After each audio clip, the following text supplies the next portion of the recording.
আমি হলাম রাকেশ। আমি ভীমপুর গ্রাম নামে একটি ছোট্ট গ্রামে থাকি। আমার সঙ্গে একটি ভয়ঙ্কর ঘটনা ঘটেছিল, আর তখন থেকে রাতে আমি কখনো একা ঘর থেকে বের হই না। কি সেই ঘটনা? চলো তাহলে তোমাদের বলি।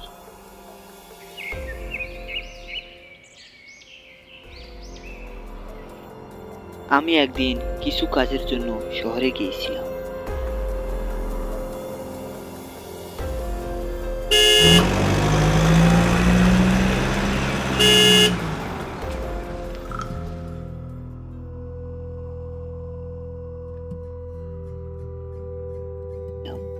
শহরের কাজ শেষ হতে হতে প্রায় সন্ধ্যা হয়ে যায়।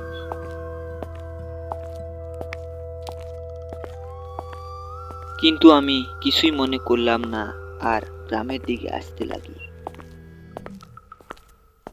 আরে জঙ্গল পেরোলেই তো গ্রাম পেয়ে যাব, এতে ভয়ের কি আছে? আমি নির্ভয়ে জঙ্গলের মধ্যে দিয়ে গ্রামের দিকে আসতে থাকি। আমি এই জঙ্গলের ব্যাপারে বেশ খারাপ কিছু শুনেছিলাম। গ্রামের লোকেরা বলতো রাতের বেলা এই জঙ্গলে যে একবার যেত সে আর ফিরে আসতো না। কিন্তু আমি এসব কিছুই মনে করলাম না, আর জঙ্গলের মধ্যে দিয়ে গ্রামে আসতে থাকলাম।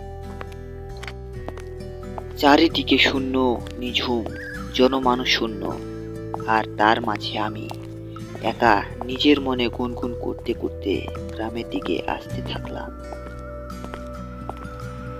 হঠাৎ আমার মনে হলো কেউ যেন আমার পিছনে। ধ্যাৎ, হতভাগা বিড়ালটি আমাকে ভয় পাইয়ে দিয়েছে। আমি কিছুক্ষণের জন্য একটু হলেও ভয় পেয়ে গিয়েছিলাম, কিন্তু আমি ভয়কে কাটিয়ে আমার মনে গুড়গুড় করতে থাকি আর গ্রামের দিকে আসতে থাকি। কিন্তু আমার মন বলতে থাকে কেউ যেন আমার পিছু নিয়েছে। আমি কৌতূহলবশত পিছনে তাকালাম, কিন্তু কাউকে দেখতে পেলাম না।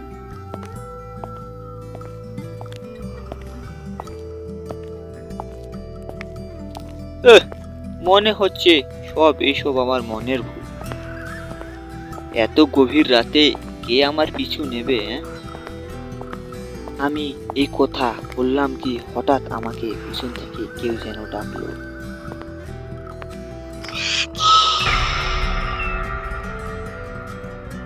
আমি পিছনে তাকালাম আর দেখলাম আমার পিছনে দাঁড়িয়ে আছে।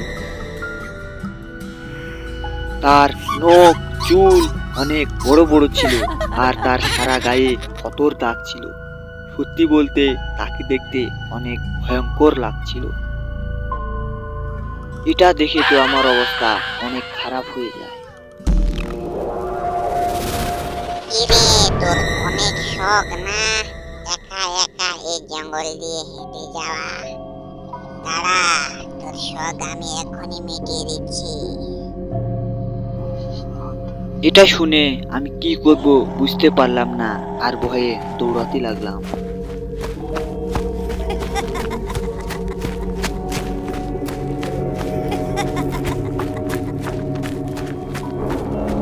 আর পেতনিটি আমাকে পিছু করতে থাকে।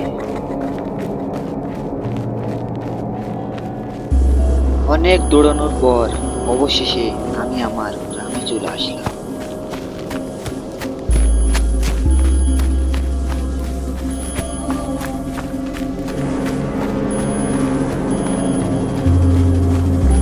আর দৌড়ে আমার ঘরে চলে গেলাম।